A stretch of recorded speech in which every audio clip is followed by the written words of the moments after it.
Friends, आप सभी लोगों का एक बार मैं फिर से स्वागत करता हूं आपके अपने YouTube channel online study with DK में। आज का जो सेशन है आप सभी लोगों के लिए काफी इंपॉर्टेंट रहने वाला है, क्योंकि आज के इस सेशन में ईवीएस के 30 इंपॉर्टेंट क्वेश्चंस के बारे में डिस्कस करेंगे। जितने भी क्वेश्चंस होंगे ये सभी इंपॉर्टेंट और सिलेक्टेड क्वेश्चंस हैं, तो इनको बहुत अच्छे से करिए। अगर चैनल पर पहली बार आए चैनल को सब्सक्राइब कर लीजिए, नोटिफिकेशन को ऑन कर लेंगे तो आने वाली नई वीडियोस की नोटिफिकेशन आप सभी लोगों को सबसे पहले मिल जाएगी। चलिए फ्रेंड्स, आज की इस क्लास को स्टार्ट करते हैं। आज की इस क्लास का हमारा जो पहला क्वेश्चन है, भौतिक तथा जैविक संसार जहां कोई रहता है उसे क्या कहते हैं। पहला क्वेश्चन हमारा पूछा गया है कि भौतिक तथा जैविक संसार जो है जहां पर कोई रहता है उसे हम क्या कहते हैं, पर्यावरण कहते हैं या वायुमंडल कहते हैं या जलमंडल कहते हैं या इनमें से कोई नहीं। तो फ्रेंड्स, आप सभी लोगों को मैं बता देता हूं, अगर पर्यावरण की हम सिंपल सी साधारण डिफिनीशन की बात करते हैं तो पर्यावरण की जो साधारण डिफिनीशन की अगर बात आई है तो जहां पर भी हम चीजों को देखते हैं, हमारे चारों का जो हमारा आवरण होता है, जिसे हम इसको पृथ्वी मान लेते हैं, ये हमारी पृथ्वी है और इसके चारों तरफ आप सभी लोग जानते होंगे जो चारों तरफ हैं, इसके चारों तरफ लिविंग और नॉन लिविंग थिंग्स दोनों प्रकार की चीजें हैं।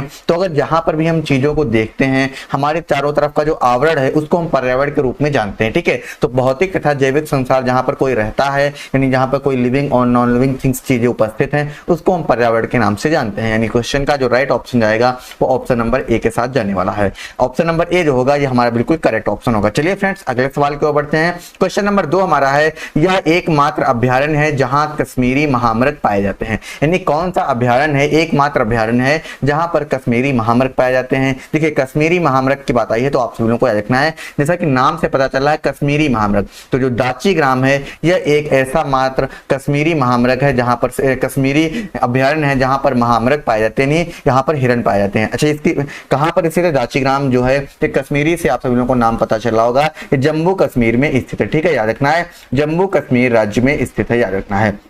अच्छा, यहाँ पर एक 3 क्वेश्चन और बन सकते हैं। कान्हा भी है, तो कान्हा अभ्यारण्य जो है ये कहाँ पर स्थित है, तो ये मध्य प्रदेश में स्थित है, याद रखना है, यह मध्य प्रदेश में स्थित है। गिर भी आया है, तो गिर अगर गिर की बात करते हैं तो ये हमें गुजरात में देखने को मिलता है। गिर जो है ये गुजरात में देखने को मिलता है। मृदुलाई जो है ये हमें केरल और कर्नाटक की सीमा रेखा पर देखने को मिलता है, याद रखना है। यहाँ से आप सभी को 4 क्वेश्चन कंप्लीट हो गए। देखिए, दाची ग्राम जो है जम्मू कश्मीर में है और यहाँ पर कश्मीरी महामृग पाए जाते हैं और ये भारत का एक ऐसा अभ्यारण्य है जहां पर सिर्फ कश्मीरी महामृग पाए जाते हैं। कान्हा की बात करते हैं ये मध्य प्रदेश में पाया जाता है। गिर की अगर बात करते हैं तो गुजरात में, मृदुलाई की ये केरल राज्य में पाया जाता है। आप सभी लोगों को याद रखना है, इंपॉर्टेंट क्वेश्चन है। क्वेश्चन नंबर 3 की बात करते हैं। क्वेश्चन नंबर 3 हमारा है, कुगटी वन पशु विहार किस राज्य में आप सभी लोगों को देखने को मिल रहा है। क्वेश्चन नंबर 3 हमारा कह रहा है जो कुगटी वन पशु विहार है ये किस राज्य में आप सभी लोग देखते हैं, महाराष्ट्र में देखते हैं या जम्मू कश्मीर में या हिमाचल प्रदेश में या उत्तराखंड में। देखिए, कुगटी की बात आई तो आप सभी लोगों को याद रखना है यह हिमाचल प्रदेश में पड़ता है। ठीक है, हिमाचल प्रदेश में कुगटी वन पशु विहार स्थित है।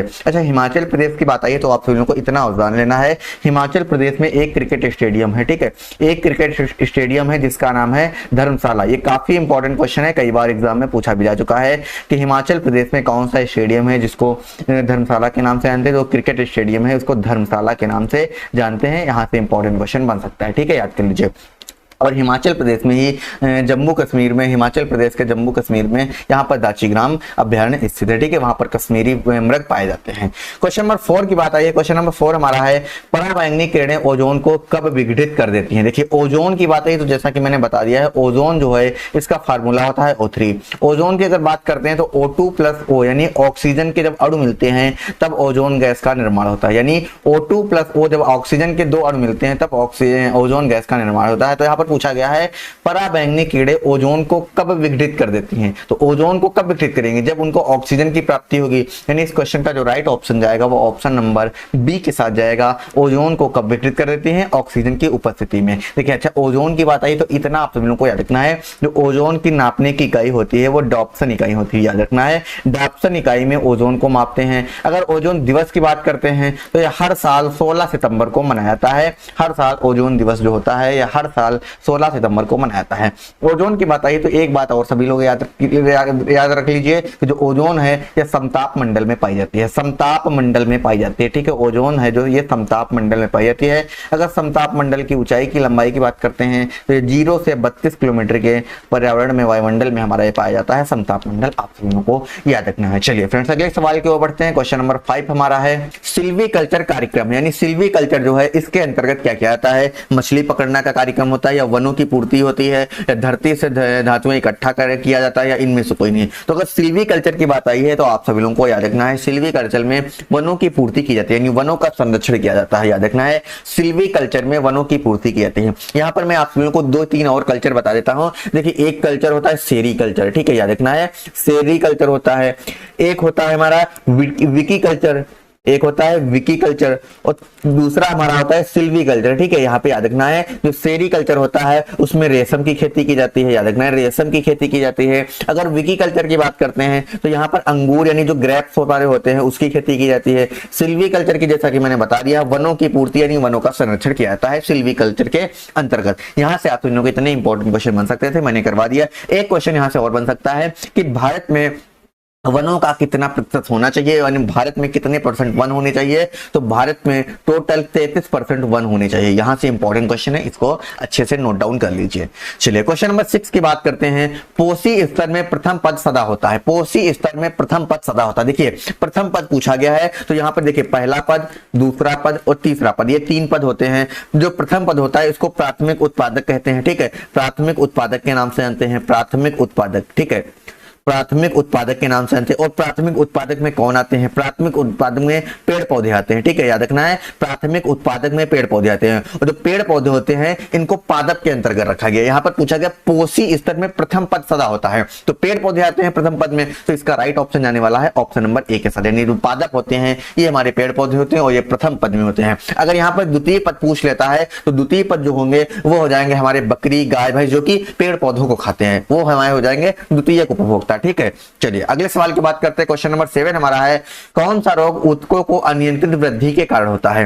कौन सा जो रोग है वो ऊतकों को अनियंत्रित वृद्धि के कारण होता है। तो इसका जो राइट ऑप्शन होगा ऑप्शन नंबर ए होगा। कैंसर जो है ये ऊतकों की अनियंत्रित वृद्धि के कारण होता है। देखिए जो कैंसर है इसके हम आपको सरल डिफिनेशन बता देते हैं। देखिए जब भी शरीर के किसी भी पार्ट में, किसी भी अंग में अनावश्यक वृद्धि होती है तो उसको हम एक कैंसर का रोग समझ सकते हैं, यानी कैंसर को उसको हम समझ सकते हैं। अगर कैंसर की बात आई है तो आप सभी लोगों को याद रखना है कैंसर कैसी बीमारी है, एक ये वायरस डिसीज है, याद रखना वायरस डिसीज है कैंसर। अगर कैंसर की बात आई तो इसका हम अध्ययन कहां पर करते हैं, तो इसका अध्ययन हम ओकोलॉजी में करते हैं। ओकोलॉजी में इसका हम कैंसर का अध्ययन करते हैं, याद रखना है ओकोलॉजी में कैंसर का अध्ययन किया जाता है, ठीक है। चलिए अगले सवाल के बढ़ते हैं। क्वेश्चन नंबर 8 हमारा है धरती के नीचे पानी की सतह क्या कहलाती है। देखिए भाई साहब ये हमारी पृथ्वी है, अगर यहाँ पर हम रहते हैं, ये हमारा मकान है, हम यहाँ पर रहते हैं। अगर हम पानी की पृथ्वी पर एक हम हैंड पंप लगा देते हैं, यानी एक नल लगा देते हैं, ये आप सभी लोग इसको नल समझ लीजिए, ठीक है, ये मैं नल लगा देता हूँ। इसकी आप सभी लोग जानते होंगे नीचे एक बोरिंग होगी, ठीक है,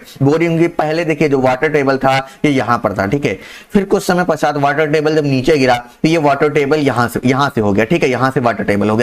तो भाई साहब हम ये करना क्या है, या फिर हम बोरिंग को दूसरी बोरिंग में कन्वर्ट करें, यानी दूसरी बोरिंग करवाएं, या ये जो पाइपलाइन है इसको हम थोड़ा और लंबा कर दें, ठीक है। तो यहाँ पर वाटर टेबल की बात आई है तो धरती के नीचे जो पानी की सतह होती है उसे हम वाटर टेबल के नाम से जानते हैं।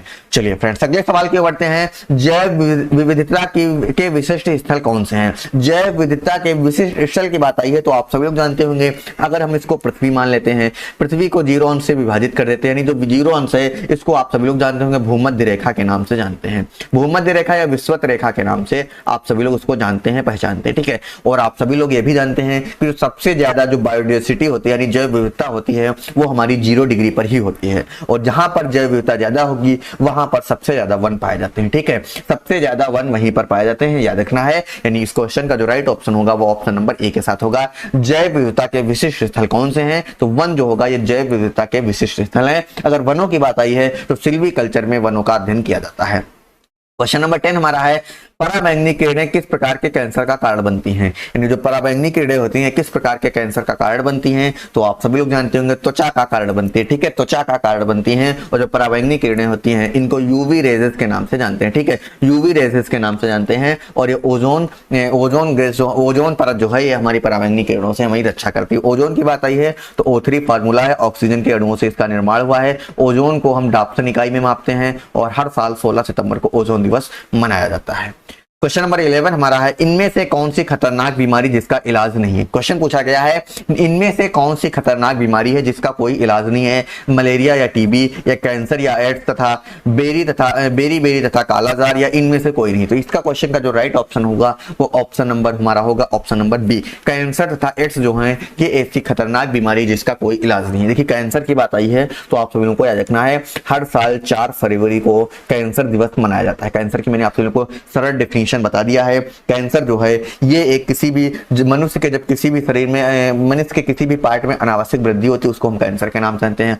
हर साल कैंसर दिवस जो होता है ये 4 फरवरी को मनाया जाता है। एड्स की बात आई है तो एड्स दिवस जो होता है ये हर साल 1 दिसंबर को मनाया जाता है। विश्व एड्स दिवस आप सभी लोगों ने सुना भी होगा, 1 दिसंबर को मनाया जाता है। चलिए अगले सवाल की बात करते हैं। क्वेश्चन नंबर 12 हमारा है, प्रदूषक जो वर्षा के पानी में घुलकर अम्लीय वर्षा का कारण बनता है। देखिए अम्लीय वर्षा की बात आई है तो आप सभी लोगों को याद रखना है एसिड रेन। ठीक है, एसिड रेन जो होती है और किस कारण होती है तो सल्फर डाइऑक्साइड के कारण होती है। ठीक है, SO2 जो है उसके कारण हमारी अम्लीय वर्षा एसिड रेन होती है, याद रखना है। अगर एसिड रेन की बात आई तो एक आप सभी लोग बहुत अच्छा एग्जांपल समझ लीजिए। देखिए ताजमहल आप सभी लोगों ने जरूर देखा होगा, अगर नहीं देखा तो आपने फोटो जरूर देखा होगा और आपने ये भी सुना होगा कि ताजमहल का जो सफेद रंग है वो पीला पड़ रहा है। क्यों पड़ रहा है? क्योंकि वहां पर जो एसिड रेन होती है, जो अम्लीय वर्षा होती है, उसी के कारण जो ताजमहल का जो सफेद रंग है वो पीला पड़ रहा है। तो इसका जो बहुत अच्छा उदाहरण है एसिड रेन का, याद रखना है। और एसिड रेन क्यों होती है? सल्फर डाइऑक्साइड के कारण होती है।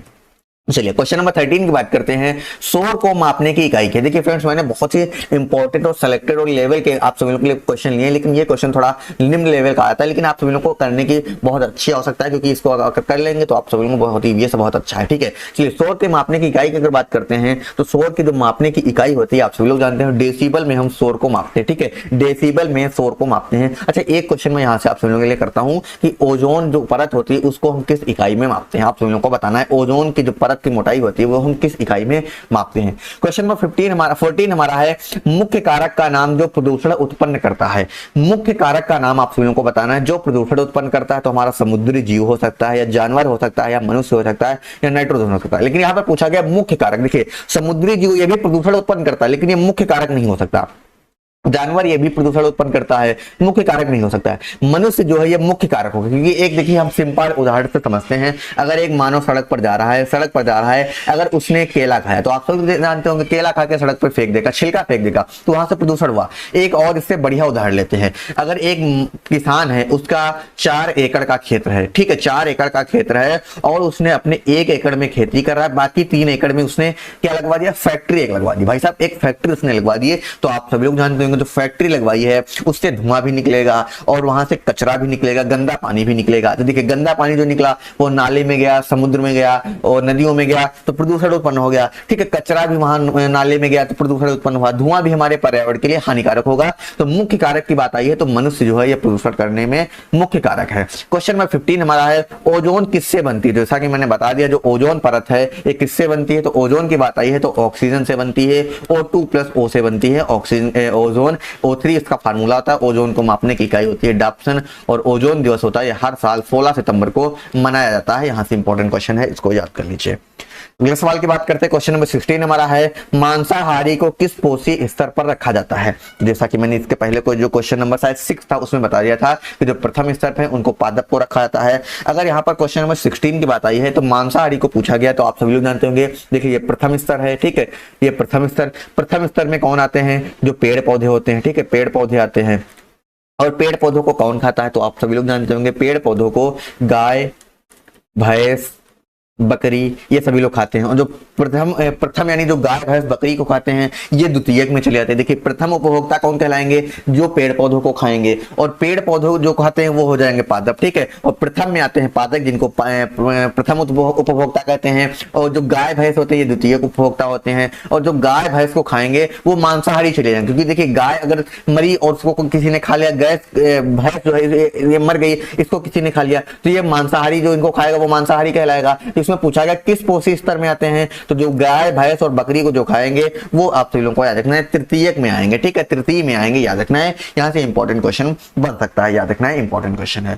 क्वेश्चन नंबर 17 की बात करते हैं। जिनमें प्रकाश संश्लेषण की क्षमता होती है उन्हें क्या कहा जाता है? जिनमें प्रकाश संश्लेषण की क्षमता होती है उन्हें क्या कहा है? देखिए, उत्प्रेरक उनको हम कह नहीं सकते, उपभोक्ता कह नहीं सकते, अपघटक कह नहीं सकते, उत्पादक कह सकते। क्यों कह सकते हैं आइए हम समझते हैं। देखिए, जो पेड़ पौधे होते हैं ये प्राथमिक उत्पादक होते हैं, आप सभी लोग जानते होंगे, प्राथमिक उत्पादक होते हैं पेड़ पौधे। और जो पेड़ पौधे होते हैं यही प्रकाश संश्लेषण की क्रिया करते हैं, सूर्य की उपस्थिति में करते हैं। सूर्य की उपस्थिति में आप सभी लोग जानते होंगे पेड़ पौधे जो है अपना भोजन बनाते हैं, प्रकाश संश्लेषण की क्रिया करते हैं, ठीक है। तो इसका जो राइट ऑप्शन जानने वाला है वो ऑप्शन नंबर ए के साथ जाने वाला है। पेड़ पौधे जो हैं ये प्रकाश संश्लेषण की क्रिया करते हैं। चलिए अगले सवाल की ओर बढ़ते हैं। 1972 में विश्व पर्यावरण सम्मेलन कहां आयोजित किया गया था? देखिए यहां से आप समझ के दो क्वेश्चन बन सकते हैं। एक क्वेश्चन है विश्व पर्यावरण सम्मेलन कब हुआ, दूसरा यहां से बन सकता है विश्व पर्यावरण सम्मेलन जो है ये कहां पर हुआ। तो अगर 1972 की बात आई तो आप सभी लोगों को याद रखना है विश्व पर्यावरण सम्मेलन जो है ये 1972 ईस्वी में शुरू हुआ। कहां पर हुआ? स्टॉकहोम में हुआ था। और विश्व पर्यावरण सम्मेलन में सभी देशों ने इसमें भाग लिया था और विश्व पर्यावरण सम्मेलन स्टॉकहोम में 1972 ईस्वी में शुरू किया गया है। चलिए क्वेश्चन नंबर 19 की बात आई है। चिपको आंदोलन मूल रूप से किसके विरुद्ध था? देखिए चिपको आंदोलन की बात आई है तो आप सभी को याद रखना है उत्तराखंड के, देखिए यह शुरू हुआ था उत्तराखंड के चमेली जिले के रेडी गांव से स्टार्ट हुआ था, याद रखना है। यहां से इंपॉर्टेंट क्वेश्चन बन सकता है, कभी कभी पूछा भी गया है कि चिपको आंदोलन कहां से संबंधित है, किस गांव से संबंधित है, तो रेडी गांव से संबंधित है, चमोली जिले के और उत्तराखंड से संबंधित है, याद रखना है। और रेडी गांव की जो प्रॉपर की जो महिलाएं थी उन्होंने वन कटाई के विरुद्ध में चिपको आंदोलन शुरू किया गया था, याद रखना है, वन कटाई के विरुद्ध में शुरू किया गया था चिपको आंदोलन। अच्छा यहां से क्वेश्चन आप सभी लोगों को बन सकता है कि एक क्वेश्चन यहां से मैं आप सभी लोगों को करवा देता हूं कि भारत का जल पुरुष किसे कहा जाता है। अगर भारत के जल पुरुष की बात आई है तो राजेंद्र सिंह को जल पुरुष के नाम से जानते हैं, याद रखना है। कई बार क्वेश्चन एग्जाम में पूछा गया है, जल पुरुष के नाम से, वाटरमैन के नाम से राजेंद्र सिंह को जाना जाता है। चिपको आंदोलन की बात आई है तो उत्तराखंड के चमोली जिले के रेडी गांव से स्टार्ट हुआ, वनों की कटाई के विरुद्ध ये आंदोलन छेड़ा गया था, वहां की प्रॉपर की महिलाओं ने इसको छेड़ा था। क्वेश्चन नंबर 20 हमारा बहुत ही इंपॉर्टेंट क्वेश्चन है। अंतरराष्ट्रीय टाइगर दिवस कब मनाया जाता है? अंतरराष्ट्रीय टाइगर दिवस की बात आई है तो आप सभी लोगों को याद रखना है हर साल 29 जुलाई को अंतरराष्ट्रीय टाइगर दिवस मनाया जाता है। हर साल 29 जुलाई को अंतरराष्ट्रीय टाइगर दिवस के मनाया जाता है। अगर टाइगर स्टेट की बात करते हैं तो आप सभी लोग जानते होंगे मध्य प्रदेश जो है ये टाइगर स्टेट के नाम से जानते हैं। जो बाघों का राज्य है, जो बाघों का राज्य के रूप में जाना जाता है वो मध्य प्रदेश जाना जाता है। अच्छा मध्य प्रदेश में एक और प्रसिद्ध है, किस लिए प्रसिद्ध है? मध्य प्रदेश में सफेद बाघों का राज्य भी कहा जाता है, ठीक है। मध्य प्रदेश को सफेद बाघों का राज्य भी कहा जाता है और बाघों का राज्य भी मध्य प्रदेश को कहा जाता है, याद रखना है। इंपॉर्टेंट क्वेश्चन यहां से बन सकता है, कई बार एग्जाम में पूछा भी जा चुका है। चलिए अगले सवाल के ऊपर बढ़ते हैं। क्वेश्चन नंबर 21 हमारा है साइलेंट वैली में दुर्लभ और नष्ट प्रायः पशु कौन से हैं? साइलेंट वैली की बात आई है तो आप सभी लोगों को याद रखना है। देखिए ये हमारा जो दक्षिण भारत है, दक्षिण भारत का जो हमारे केरल का क्षेत्र है वहां पर साइलेंट वैली पाई जाती है। जो केरल का जो क्षेत्र है वहां पर साइलेंट वैली पाई जाती है। तो यहां से क्वेश्चन बन सकता है साइलेंट वैली कहां पर स्थित है? तो आप सभी लोगों को आंसर लगाना है केरल राज्य में स्थित है, ठीक है। साइलेंट वैली जो है केरल राज्य में स्थित है। साइलेंट वैली में दुर्लभ और नष्ट प्राय पशु कौन से हैं? तो शेर की पूंछ जैसा जो दिखाई देने वाला मैकाऊ है, जिसको मैकाक्यू के नाम से जानते हैं, वो जो है साइलेंट वैली में दुर्लभ और नष्ट प्राय पशु है, याद रखना है। इंपॉर्टेंट क्वेश्चन है, केरल राज्य में साइलेंट वैली पड़ती है, याद रखना है। क्वेश्चन नंबर 22 हमारा है नागरहोल नेशनल पार्क किस राज्य में पड़ता है? नागरहोल नेशनल पार्क जो है ये किस राज्य में पड़ता है? तो कर्नाटक राज्य में नागरहोल नेशनल पार्क पड़ता है, याद रखना है, ठीक है। अच्छा कर्नाटक की बात आई तो याद रखना ये जो यक्षगान है ये यहाँ का लोक नृत्य है, ठीक है। यक्षगान जो है ये यहाँ का लोक नृत्य है। कर्नाटक की बात आई है तो यहाँ से एक और इंपॉर्टेंट क्वेश्चन बन सकता है भारत का कौन सा राज्य है जहां पर सबसे ज्यादा चंदन के वन पाए जाते हैं, चंदन की लकड़ी पाई जाती है? तो वो है कर्नाटक, ठीक है, याद रखना है। कर्नाटक जो है यहाँ पर भारत का सबसे बड़ा राज्य है जहां पर चंदन की लकड़ी सबसे अधिक मात्रा में पाई जाती है। एक क्वेश्चन यहां से और बन सकता है कर्नाटक में सबसे ज्यादा क्या उगाया जाता है? तो यहाँ पर सबसे ज्यादा कॉफी पाई जाती है, ठीक है। पूरे भारत में सबसे ज्यादा कॉफी जो है कर्नाटक राज्य में पाई जाती है। और जो नागरहोल नेशनल पार्क है ये कर्नाटक राज्य में स्थित है। कर्नाटक में लोक नृत्य जो है यक्षगान लोक नृत्य है, ठीक है। चलिए क्वेश्चन नंबर 23 की बात आई है भारत के किस राज्य में विश्व का सबसे बड़ा थोरियम का भंडार मौजूद है? यहाँ पर क्वेश्चन पूछा गया है भारत के किस राज्य में विश्व का सबसे बड़ा थोरियम का भंडार स्थित है? तो भारत के केरल राज्य में विश्व का सबसे बड़ा थोरियम भंडार स्थित है? केरल की बात आई तो याद रखना केरल की जो राजधानी है वो है तिरुवनंतपुरम है। याद रखना तिरुवनंतपुरम जो है ये केरल की राजधानी है। केरल में साइलेंट वैली पाई जाती है। देखिए यहाँ पर ये जो केरल का इलाका है वहां पर साइलेंट वैली पाई जाती है। केरल की राजधानी है तिरुवनंतपुरम, याद रखना, ठीक है। केरल जो प्रसिद्ध है वो साइलेंट वैली के लिए प्रसिद्ध है। उत्तराखंड जो प्रसिद्ध है वो फ्लावर्स वैली के लिए प्रसिद्ध है, याद रखना। देखिए जो केरल है ये साइलेंट वैली के नाम से प्रसिद्ध है। उत्तराखंड जो है फ्लावर्स वैली के लिए प्रसिद्ध है। असम जो है वो गैंडे के लिए प्रसिद्ध है। कर्नाटक जो है कॉफी के लिए प्रसिद्ध है। कर्नाटक जो है वो चंदन की लकड़ी के उत्पादन के लिए प्रसिद्ध है। यहां से इंपॉर्टेंट क्वेश्चन बन सकते हैं, याद रखना। क्वेश्चन नंबर 24 की बात आई है, भारत का कौन सा राज्य चीन और बांग्लादेश से घिरा हुआ है? तो भारत का पूछा गया है कौन सा जो राज्य है वह चीन और बांग्लादेश से घिरा हुआ। देखिए मैं भारत का नक्शा यहाँ पर थोड़ा सा ड्रॉ करता हूँ, मेरा नक्शा अच्छा नहीं बनता है, ठीक है, मैं नक्शा भारत का नहीं बना पाता हूँ। देखिए इसको हम भारत का नक्शा मान सकते हैं, आप लोग इसको इमेजिन कर लीजिए। इसमें पूछा गया है भारत का कौन सा राज्य है जो कि चीन और बांग्लादेश से घिरता है? तो जो त्रिपुरा राज्य है, यहाँ पर आप सभी लोग जानते होंगे त्रिपुरा राज्य पड़ता है जो कि तीन ओर से बांग्लादेश से घिरा हुआ है, ठीक है, याद रखना है, तीन ओर से बांग्लादेश से घिरा हुआ है त्रिपुरा राज्य। अच्छा त्रिपुरा की बात आई है तो याद रखना है अगरतला जो है ये त्रिपुरा राज्य की राजधानी है। इंपॉर्टेंट क्वेश्चन है, पूछा जा सकता है, इसको याद कर लीजिए। क्वेश्चन नंबर 25 की बात करते हैं, स्वच्छ जल समुदाय में लैंटिक आवास का क्या उदाहरण है? देखिए लैंटिक आवास की बात आई है तो आपको सिंपल तरीके से समझ लेना है, जो स्थिर जल होता है उसको हम लैंटिक आवास के नाम से जान सकते हैं। देखिए स्थिर जल जो होता है वो लैंटिक आवास के इसको हम जान सकते हैं। देखिए जो झरना है वहां पर स्थिर जल नहीं हो सकता, नदी जो है वहां पर स्थिर जल नहीं हो सकता, तालाब और नदी में तालाब हो सकता है, नदी नहीं हो सकती, कोई नहीं, ऑप्शन गलत हो जाएगा। तो पूछा है लैंटिक आवास का उदाहरण है तो तालाब और जो दलदल होगा वहां पर एक स्थिर जल पाया जाता है, वो हमारा लैंटिक आवास का एक उदाहरण है, ठीक है, याद रखना है। और जो वेटलैंड जिसको आर्द्र भूमि के नाम से जानते हैं वो भी लैंटिक आवास का एक अच्छा उदाहरण है। क्वेश्चन नंबर 26 की बात आई है, कपास उगाने के लिए कौन सी मिट्टी उपयुक्त पाई जाती है? तो कपास उगाने के लिए जो सबसे उपयुक्त मिट्टी है वो हो जाएगी हमारी काली मिट्टी। जो काली मिट्टी होती है कपास उगाने के लिए सबसे उपयुक्त मिट्टी है। काली मिट्टी की बात आई तो इसको रेगुर मिट्टी के नाम से भी जानते हैं, रेगुर मिट्टी के नाम से जानते हैं। कई बार क्वेश्चन एग्जाम में पूछा जा चुका है कि रेगुर मिट्टी के नाम से किस मिट्टी को जानते हैं? तो काली मिट्टी को जानते हैं। और जो काली मिट्टी होती है इसका निर्माण कैसे हुआ है? तो ज्वालामुखी के कारण जो लावा निकलता है हमारा, उसके कारण काली मिट्टी का निर्माण हुआ है। और काली मिट्टी जो है कपास उगाने के लिए सबसे उपयुक्त मिट्टी मानी जाती है। और याद रखना है काली मिट्टी जो होती है ये सबसे कम उर्वरक इसको आवश्यकता होती है, क्योंकि ये सबसे ज्यादा इसमें उर्वरक पाई ही जाती है, इसलिए सबसे कम उसमें उर्वरक की आवश्यकता होती है। क्वेश्चन नंबर 27 है, किस राज्य में सबरीमाला स्थित है? तो अगर सबरीमाला की बात आई है तो आप सभी को याद रखना है सबरीमाला जो स्थित है ये केरल राज्य में स्थित है।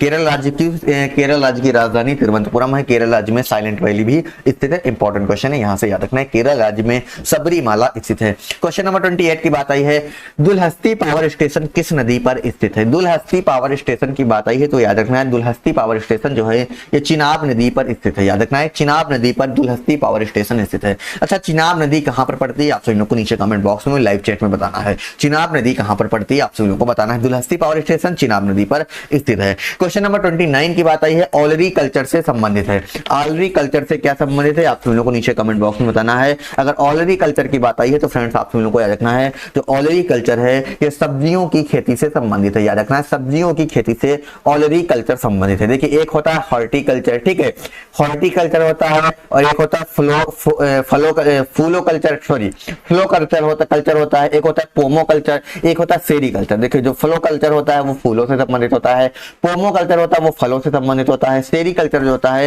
ये रेशम से संबंधित है, यहाँ पर रेशम की खेती की जाती है, ठीक है, याद रखना है रेशम की खेती की जाती है। और सेरी कल्चर होता सेरी कल्चर में ही रेशम की खेती की जाती है। विकी कल्चर में ग्रेप्स यानी अंगूर की खेती की जाती है। सिल्वी कल्चर में वनों की पूर्ति यानी वनों का संरक्षण किया जाता है। तो ऑलरी कल्चर से संबंधित है सब्जियों की खेती। क्वेश्चन नंबर 30 हमारा है, ओजोन परत के ऊपर आयन की परत है वो छोड़ती है, यानी कौन सी गैस छोड़ती है, यानी क्या छोड़ती है? ओजोन परत के ऊपर आयन की जो परत है वो क्या छोड़ती है? तो हमारी वो रेडियो एक्टिव किरणें छोड़ती है, ठीक है, रेडियो एक्टिव किरणें जो है ओजोन परत के ऊपर जो परत है आयन परत है वो हमारी रेडियो एक्टिव किरणें छोड़ती है, रेडियो किरणें छोड़ते हैं। यहीं से हमारी सभी जैसे टेलीविजन है, हमारी जितनी भी सैटेलाइट हैं वो यहाँ से रेडियो एक्टिव किरणें को कैच करती हैं और वहां से हमें इसकी जानकारी प्रदान करते हैं। तो फ्रेंड्स आज की इस क्लास में मैंने आप सभी लोगों को 30 क्वेश्चंस करवा दिए। कितने क्वेश्चंस आप सभी लोगों को सही रहे आप सभी लोगों को नीचे कमेंट बॉक्स में जरूर बताना है।